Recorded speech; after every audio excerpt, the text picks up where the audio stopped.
All right, here we are. So glad to be doing this today. I thought long and hard about what I wanted to do. You could have done something from UFC Prague. There was some interesting action from there, but I really wanted something that talked about UFC 235. This segment is at its best, I think, when I have, as I mentioned before, when I've got like 3 or 4 rounds to work with. It's like a championship fight, and I can just really dig into details where people are beginning to set up things, and you can sort of uncover a narrative. Couldn't really do that today. I'm going to look ahead to UFC 235, and I wanted to think about like who's really being slept on in this upcoming card. Jon Jones, probably not. Might be the greatest fighter we've ever seen, certainly in the conversation, right? So no, not him. I thought about Kamaru Usman, and certainly the fan sentiment is not on his side, but we've talked about him recently. His output at that division is literally historic, where you're having over 10 takedowns and over 100 significant strikes landed. Only 2 fighters have ever done that in UFC history. One is Cain Velasquez, the other Kamaru Usman. So I was like, well, I could go back that direction. People are discounting his chances, but we kind of just talked about him. So no, I wouldn't do that. What's interesting about this fight, it appears to me, and I could be wrong about this, but I'm just reading the tea leaves, everyone has come around to Tyron Woodley a little bit. I think they don't take Kamaru Usman's chances seriously, which I consider to be a mistake, but Tyron Woodley is the favorite and I think deserves to be the favorite. He is an incredibly talented fighter. He is a hardworking champion, and he is a tough riddle to solve for anybody. So it wasn't him. The last name on the list is Anthony Smith. In fact, we had Anthony Smith on the show last week. And one of the things he was saying to me and to all of you was how much hate he had received about people saying he had no shot to win. This will never happen. What a mistake it was for him to even take this fight. And let us be very clear about this. I'm going to see Anthony a little bit later today. So I'm going to say to him what I'm going to say to you. Look, he's got an uphill climb. He's got an uphill climb. The reality is Jon Jones, whatever your opinions about him, has an extraordinarily high fight IQ. We have been over it in detail here with the Gustafsson fights and everything else. He is a hard riddle to figure out. Maybe the hardest one there is. It's just going to be difficult no matter who you are, whether you're in the light heavyweight or frankly even that heavyweight division, to really figure out a way to stop him. So I think Jon Jones deserves to be the favorite. I expect Jon Jones to win, quite candidly. I don't know that he will. I certainly wouldn't go on a limb and say, I'm going to bet my house that Jon Jones is going to win, because raise your hand if you were watching MMA when Matt Serra upset George St. Pierre. I remember exactly where I was. I was at Hard Times Cafe in Fredericksburg, Virginia. I, too, was a donk who used to frequent the bars before I could make this a full-time career. I remember exactly where I was. Everyone in the bar was not really paying attention because they thought GSP, like I did, was going to run over him, and sure enough, he didn't. I remember exactly where I was when, for example, you may not remember this as a big upset, but at the time it was, when Jens Pulver made his reintroduction to the UFC and fought Joe Lauzon. And Joe Lauzon knocked him out inside the first round. I was at a Hooters in Richmond, Virginia. Like I said, I am also the diggityest of the donks. I have been, although I haven't watched a fight in a bar in a long time, but neither here nor there. I watch these things happen. The things you can't even fathom taking place, they do in MMA. All you have to do is zig when you are supposed to zag, and really bad things happen. And that's especially true the higher up the weight class you go. Now, what makes a George St. Pierre so special is not merely that he avenged that loss, but what really defined the reasons why he won. People say it was because he was well-rounded. That's an okay explanation. What I would say is something a little bit different. Inside MMA, there are a ton of variables that can explain success and that can appear in a fight. The extent to which you can control the variables will have a high indication, or will be a strong indication of whether you can win. And he could control the variables. The way he did that, especially later in his career, mixing things up, but then dominating through wrestling. There's other reasons why he was able to do it. That's a big one. Jon Jones controls a lot of variables. When he gets into tight positions, he wraps people up. He uses his long arms well. In the Gustafsson fight, what did you really notice he was doing? He was commanding of distance. They have a hard time laying a glove on him. The first Gustafsson fight is a different one than that, but since then, you've seen people just have difficulty making contact with him. He controls the variables of a fight. So Anthony Smith, if he is to have any chance, is to disrupt that control. The chances of that happening are probably not great, but I would never want to be in a position to say they can't or they won't happen. I have seen this kind of thing happen before. It is worth at least taking a competitor who has put himself in this position seriously. It is worth evaluating his talents seriously, and it is worth respecting this gentleman enough to say, hey, wait a second, on the right night, he probably could beat anybody. What does the right night look like for him? That is the question I'm going to answer, I think, today. Let's put up my slide, please, if you can. Now, as I said before, I say it every time, my always disclaimer. I do not present to you these as the final findings, as the authoritative findings, as the only findings, as the best findings. I present them to you as my findings. I always encourage you to go and look at what other people have to say, decide who's right, put together a working theory for yourself, take enough opinion out there, not just one or the other. Always make sure you're seeking out a bunch. In fact, last week, I did a bunch of stuff on Crone, and I said out loud, sure enough, the Gracie brothers are going to do one, and they're going to do one better than mine. They did. They came out with a great video talking about the hand placement on the bicep. If you didn't see the Gracie breakdown for Crone, go take a look at it. It's fantastic stuff. That's what I'm talking about exactly. I stand by my other findings, of course, but I missed that detail. They did not. Now, as we talk about this, these are the things I think Anthony Smith wins fights. Yeah, he's on a 3-fight win streak.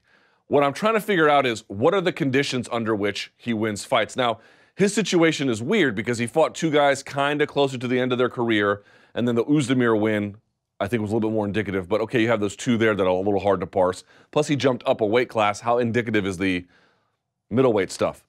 To some extent, it is, but I'm going to try to focus on the last 3 fights. Here's what I think he needs to do. This is based on two major considerations. One, what does he do well? Anthony Smith does certain things well. What are they? Here's a list of some of them. Also, Jon Jones is going to want to take away certain things. How do you potentially challenge that? This is a list that I think does that for him. Okay? So here we are. Checking and throwing leg kicks. Now, why is that going to be important? He throws a lot of leg kicks generally, but here's the issue. Jon Jones is going to want to keep... Jon Jones is probably going to do one of two things. One, it might look like the Gustafsson fight because Jon has had trouble with guys who can box him up a little bit. Anthony Smith is probably going to want to do that. He's really, really effective in that range, especially when he blitzes, which we'll get to in just a second. But the point being is he's going to want to keep that distance. It might look pretty similar to that second Gustafsson fight as a consequence, or the other thing he might do is just go for takedowns, all right? Candidly, Anthony Smith's takedown defense is not elite. It's not great. It's not one of the better parts of his game. But he's got some answers for that once he gets there, which we'll also talk about. So if I'm Jon Jones, I'm thinking at distance, slowing this guy down, chipping away, or changing everything up, switching in, getting the takedown, and getting on top. He's got hellacious ground and pound and much improved passing, by the way. So that's what I'm thinking. So why is checking the kicks going to be important? Because you got to take the side kick's going to be hard to take away, that teep, or not teep, I should say, but the side kick to the top of the knee. That's going to be hard to anticipate. But if you can close the space, you could potentially take some of that away. But you also have to throw the leg kicks too, because he's going to use that to disrupt your rhythm. He's going to use that to hurt you. He's going to do a lot of it to set the distance. The kicks are an essential component to Jon's game. You have to both stop his ability to do it and then also punish him at the same time. He's good about throwing. He's a little less so about checking. If he can bring that up to speed, I think that might have an impact on the fight. 2, move forward and blitz. It's not that he can't fight moving backwards. He's just much better going forwards. To the point where not merely walking in some kind of dedicated, strategic way, he's really good on the blitz. What he likes to do is, you'll see him, he'll throw a lot of punches up the middle, and then he'll whip a hook around. So why would you do that? Because if you throw something up the middle, the hands are going to be here, almost like an A-frame. He likes to whip around the side, hurt you, and once he does that, he loves to collapse the pocket and push you back. He's really, really good about doing that. So he wants to set up conditions to do that. If he's backing up, he's got his back against the fence, not saying he can't win, but you're beginning to get into some certain conditions and contexts that are not optimal for victory. For him to be optimal for victory, he's got to be moving forward. Now understand, even if you're moving forward, as Gustafsson did in the second fight, Jon's got answers for that. I'm just pointing out that's probably a better option than the alternative, particularly on the blitz. The blitzing is really key for him. 3, find the clinch and then the boxing range. If this fight takes place at kicking range, that really reduces his ability to win. On some level, it will be inevitable that it takes place there. But generally speaking, he needs to transition from here to here, I think, probably as often as he can. That doesn't mean just walking into it and getting drilled with something. We're talking about smart entries, smart disguises, but this is going to be a better option for him. And the clinch in particular, he is devastating in the clinch, both in terms of what happens when they're tied up, plus on the clinch break. Anthony Smith does a ton of good work on the clinch and the clinch break in both those ranges, which leads him right into the boxing range, which can set up another blitz. They all are kind of connected. I mean, just think about it. Jon's a really cerebral fighter. If you try to outsmart him overall, it probably won't work. If you can outsmart him in certain pockets and then just kind of be the aggressor, a bit of a wild man, not totally chaotic, but a bit wild, that's something he's probably not seen a whole lot of recently. He's seen a lot of other calculating fighters, and they just get out-calculated and they can't do anything about it. Don't play that game. Be smart, but be aggressive, and be who you are. He's a dog. Anthony Smith is a dog. Bringing some of that to bear, I think, will help him, and doing it at boxing range or in the clinch. There's one caveat to this. Sometimes in the clinch, he can be a little aggressive looking for striking opportunities, and he can get taken down. So there is a downside to it as well, but I would say, generally speaking, when he's in this range, that's really when he's tearing people up and he's getting really solid victories. Number 4, putting combinations together. You're going to see one thing Anthony Smith does really well, not just on the clinch break, is being aggressive and finding openings, but he actually has delayed timing combinations. So pop, pop, pop, wait a second, and then he throws something you don't expect, and he'll do that off a clinch break. He'll do that from boxing and then into kickboxing range. He plays with this a lot. Jon Jones is a single, it's not that he doesn't throw combos, but as we've talked about with Jon before, one of his major keys to his game is high variance, but often single shotting. A good left hook to the body, escape. A good teep, escape. A good head kick, escape. Or he might put 1 or 2 strikes together, left hook to the body, right hand, escape. So if you can control that space, move forward on him, and begin to put some of those together, you're going to find greater opportunity to put overall damage on him. If you try and single strike with him, I don't think it's going to go very well.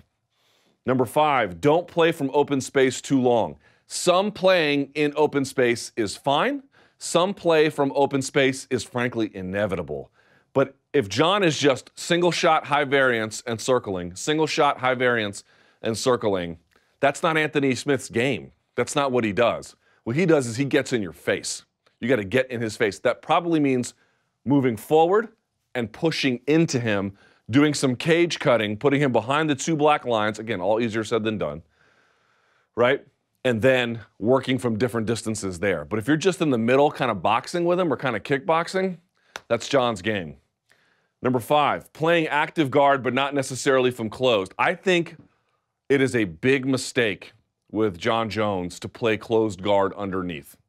Now, there's really no good place to be underneath because he has phenomenal whipping ground and pound. Go back and look at the strikes he was throwing against Gustafsson, the way he would arc, and then they would just, like Thor's Stormbreaker, they would just come in crashing into him with this whip. It was ridiculous how he could get it going. You don't want to be there. And even from close guard, even if you've got collar ties, even with a gable grip collar tie behind the head and an overhook, man, you can't do a whole lot with that. You know, with the gi on, I think close guard is a completely different game. When you think about with the gi on, I can go for an overhook underneath and I can grab his far side lapel, right? Now, how can you posture up? You literally can't. You have to grip break there to get that. But just no-gi or MMA on the underhook, even if I combine another hand there and I pull into me, I can't really control his torso. I'm not saying that a Demian Maia couldn't play close guard, and I'm not saying, he's a black belt in jiu-jitsu, by the way. A lot of folks don't know that. He's a black belt in the gi, no less, right? So this really traditional foundation of combative jiu-jitsu, I would say. He's got all that. So he can play open guard, or I should say guard. But from closed guard underneath, it seems like the right thing to do. I think you can do it as a temporary stopover to something else. Okay, he was about to pass. Let me re-guard, close up top with my legs, overhook, collar tie. Okay, let me think. Can't hang out here. Got to move. That would be my attitude. But just playing from close guard, I think is a bad thing. What I recommend is what he did against Volkan Oezdemir, where he's working a butterfly guard or he's working some kind of deep half.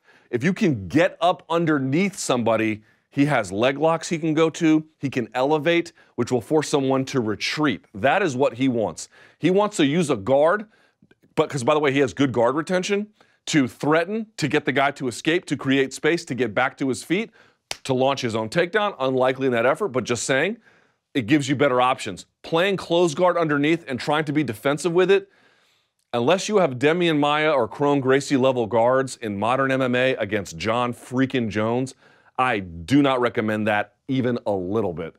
And then last but not least, use the fence, but don't get used. He's really good about blitzing, and even if the blitz doesn't work, he can tie up so he can get to the clinch and boxing range off the clinch break, but he can get to the clinch and he can drive someone against the fence. Against the fence, he can do phenomenal work. That's some of his best places to be.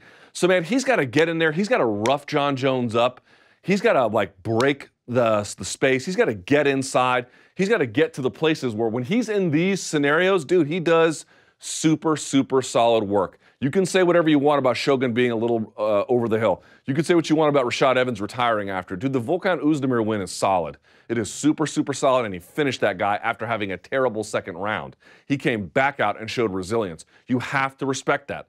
You have to take that seriously, and I guarantee you Team Jackson does. Let's take a look at some of the footage here if we can. By the way, I should say slides. Couple things here real quickly for, this is his career statistics. I know you can't see, so let me blow them up here a little bit. So this is Anthony Smith, yeah? I want to pay attention to something. Strikes landed per minute, 3.49. Strikes absorbed per minute, 4.14. He actually lands less than he hits, or gets hit, excuse me.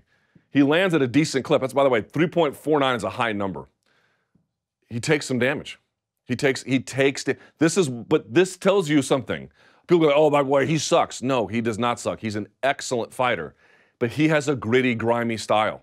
He has a style where you got to take a couple to deliver back, and when he delivers back, that's when he begins to really, really shut the lights off and overwhelm people. But he's not going to get out there without someone taking a pound of flesh. It's just the reality. Striking defense, 46%, not great, but not terrible. It's fine. Doesn't throw on a ton of submissions, but as you saw against Volkan Oezdemir, it is an ace in the hole if he needs it. Takedown defense, 50%. It's okay. Takedown accuracy, 28%, not great. Doesn't really do a whole lot of them, but there's not a whole lot to the takedown threat, so that's nothing he can really bank on. But yeah, so one more thing about this, if I may here real quickly. So this is his UFC record, right? All the way down to here. This is his UFC record. The green you see there on the sides, I'm going to blow this up a little bit. The green on the sides, those are wins. And then the ones that are kind of white are the losses. Look at something here. Look at his wins. In the Volkan Oezdemir win, if you guys can't see, let me blow this up here real quickly. And I'll do this one. What do you notice there? If you guys can, let me blow this up here. He got numerically outstruck in that one. Remember we went before? He lands less than he gets hit. Still won the contest. What about, let's see. What about, the two Shoguns and Evans ones, no.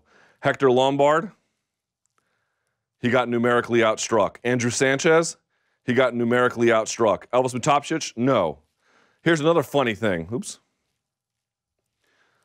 And by the way, when he beat Leonardo Augusto Leleco, whatever his name is, he got numerically outstruck.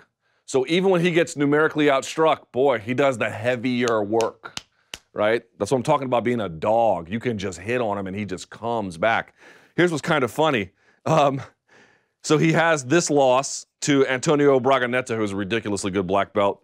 He got numerically outstruck, but it's basically the same. He kind of outstruck Mutanchi and then lost. This was at 185, of course. And, of course, he got numerically outstruck by Thiago Santos, but that was a, crazy fight. So point being is, of his 7 UFC wins, he was outstruck numerically in 4 of them. And he still won. Kind of interesting. All right. So let's look at some things that he does really well. Let's go to the Rashad Evans bout. Yeah, what does he do real well? He lands a leg kick here. I don't think I show it. Smith does. Pops him with a leg kick. At some point, Evans decides he doesn't like it, and he decides to throw a punch and come in for the takedown, tries to grab a leg, and you can see right away he's framing, underhooking and framing to stop it, yeah? He gets pushed against the fence, right? Oh, no, here's what I love. So I mentioned finding ways into the clinch. Everyone thinks finding your way into the clinch means,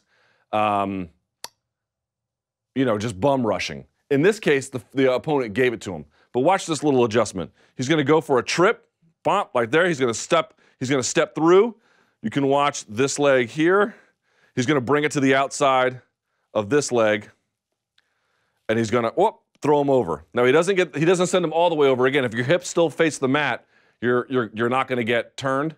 You have to get the hips to turn, right? So you can see his hips kind of still face the mat. He plants a hand, so it's no good. But here's what he does. It puts him right in the range he needs to be. Clinch range, boxing range.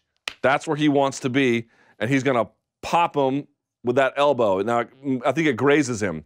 This right elbow from him is a consistent weapon. He lands it over and over and over again. And look at this.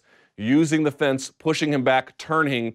It was Evans pushing into him. He goes for the trip, uses that to set up a clinch break scenario, then pushes him back against the fence. That's what I'm talking about.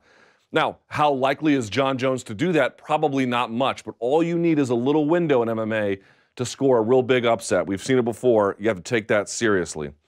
And then they go here, and you can see again, he has a nice overhook with the left hand, and he's got a frame on this hand with the right, you can see the whole sort of front of this forearm creating space. And you guys know what happens here. He pushes him down, he steps through, and then just pops him, right? Again, I don't find this necessarily likely from Jon Jones, but he can do better work against taller opponents by simply going to the body from very similar tie-ups. The point being is, where does he do good work? In this range, on that kind of space. Yeah? Here he is against Shogun. Okay? I love this one. Catches him on the half beat. Look at that one. Pops him. Comes up the middle and then around. This is a common boxing scenario for Anthony Smith. He loves to come with a linear punch and then a looping punch. That's not anything unusual for fighting generally. I'm simply saying it's a bread and butter staple of his game. He loves to go linear to bring the defenses here and then whip around. This is a common thing he does. Now watch this, right? So he steps through, catches on the half beat, goes from linear to whipping, right? Resets position, keeps one little punch to see if maybe he can get it up and keep the hands up, right? Kind of like a trick a little bit there. And then fakes it with one more, switches position, pow, look at that. What a wonderful combination. This is what I'm talking about. If he can really get in Jon's face in the boxing range, get his defense to cover up and a little bit confused, because you might say, oh, how's he going to do that? Well, easier said than done, no doubt about it. But Jon Jones is not going to want to trade with Anthony Johnson on these terms. So if he is shelling up, that's his opportunity to potentially score something impactful, just like he does there. And I love all the different pieces here. I love all the different pieces. I'm going to step, linear, hook, right? Reset, throw another one, keep the defenses up, changes. Watch Anthony Johnson. He started here. He's going to change angles, right? Like that, uses the jab to change angles. Pow. Just excellent. Just excellent. You can say whatever you want about Shogun being over the hill. That is so smart. That is so capable. That is so great. Nothing but high praise for that. Pop, whip, do it again when you come back down. Use another jab to set the angle, and then fire another linear shot. So we're going linear, hook, hook, angle, angle, pow. Love it. Love it. Right? And then Shogun tries to fire back. Now, he doesn't want to be in a position like this too long, but he makes good use of it. Here we jump forward a little bit. Right? Gauging the distance. He knows that Shogun's coming, kind of goes with it, and then just pops him on the half beat again and again. Now, this is what I'm talking about. He always finishes with a nice left hook, too, right? And then this is what I'm talking about. When he gets an opponent hurt, blitz, just moving forward. And you could say he might get hit, he might get knocked out. Dude, that's the way he likes to fight. Like, just bite down on the mouthpiece a little bit. He's strategic, but he's got that dog in him. When you can mix the two up nicely, you can get something done. Look at him just driving forward. And again, linear. Wait, watch this. Linear, whipping. right? Whipping, linear. Frames him back up, overhand right, reset, right elbow again. Similar patterns, yeah? That's when he's doing, and pushing somebody back into the fence. So he's really, really gifted at that. Okay. There we are. So he goes for a takedown here. Now, as we've seen, his takedown accuracy is 28%. It's not great, okay? But here's what he does do. He doesn't get the takedown. It's not enough. But what he is able to do is, where are we now? That's where we are. Now we have you up against the fence. Don't need the takedown. Just need you to stop the takedown so I can get you. Where is the danger zone, everybody? Say it with me. Oh, Luke. It's here. This is where all the magic happens, right here. So he didn't get his takedown, but where did he get him? Right? Now, eventually, you could say, well, Oezdemir got out of it. Okay, fine. But I don't need every single attempt to work. What I need is to establish conditions over time. So one thing here, I do like this from Oezdemir. We talked about the right elbow of Anthony Smith being very, very capable. I like what he's got here. He takes his hips and has them face, Oezdemir does, the fence, while Anthony Smith is sort of facing this way. And he's got that hand on the bicep to completely control the right arm. It's smart from Oezdemir, right? And so here they are just trading. He gets pushed back a little bit, right? They're just trading. Boom. Nice shot to the body right there. Gets him to cover up a little bit, right? Changes that, grabs the overhook, and then once he gets away off the bicep grip and he begins to overhook, now he can begin to push back in. Dude, he's good here. This is a strong position for him. He's talented here. He doesn't mind taking a shot. He's got a good chin, especially up a weight class. When his brain's rehydrated and everything, he can do solid work here, right? And he pushes in and breaks away. So I'm talking about, you got to get in that range. Now, this is bad from Anthony Smith. This is good from Oezdemir. Look at Oezdemir just bombing on him, pushing back.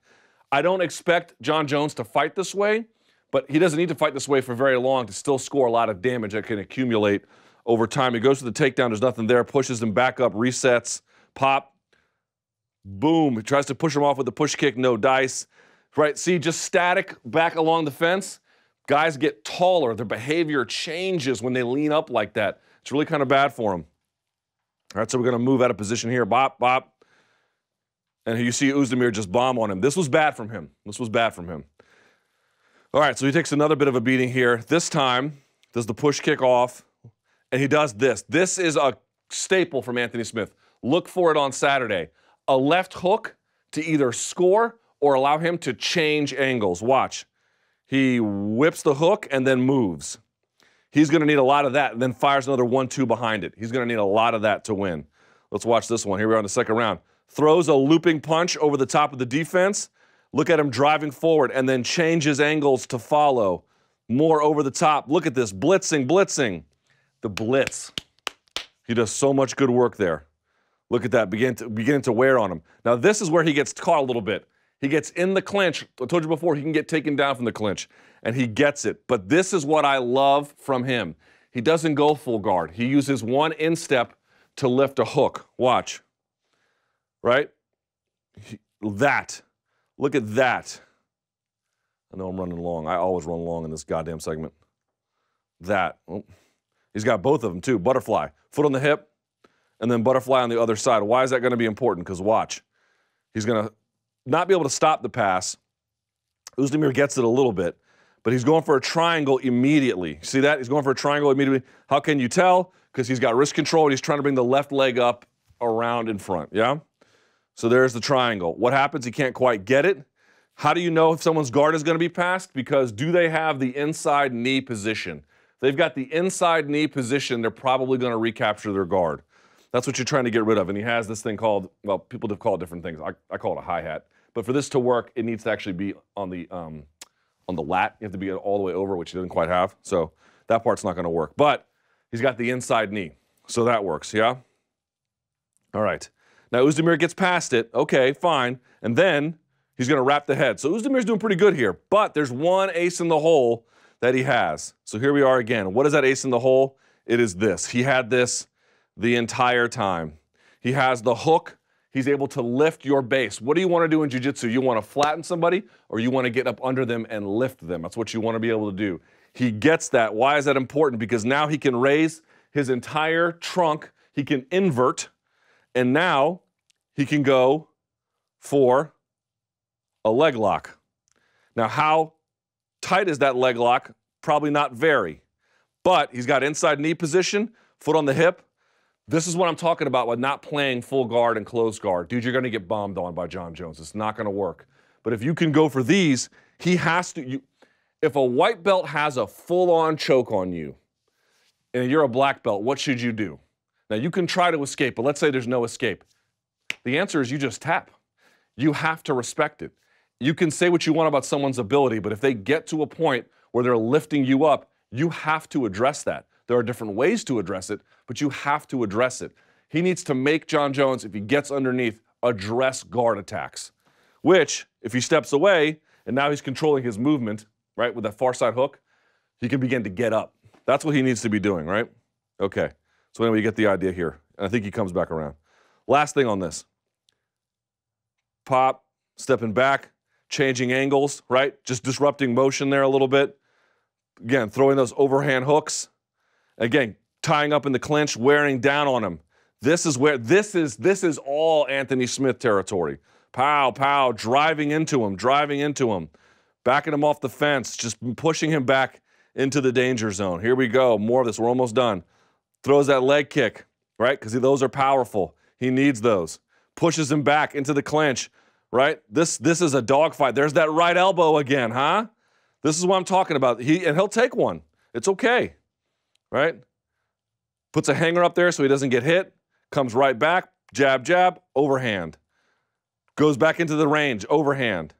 Pushes him back, and then a shot to the body. Okay, you get the idea. That's enough of that, all right? But this is what I'm talking about. You can put the thumbnail up. Put the thumbnail one more time. Let me go back if I can.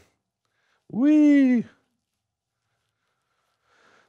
One more time, the lessons learned here. All right? Here they are. Put it back up, please. You saw where he does well.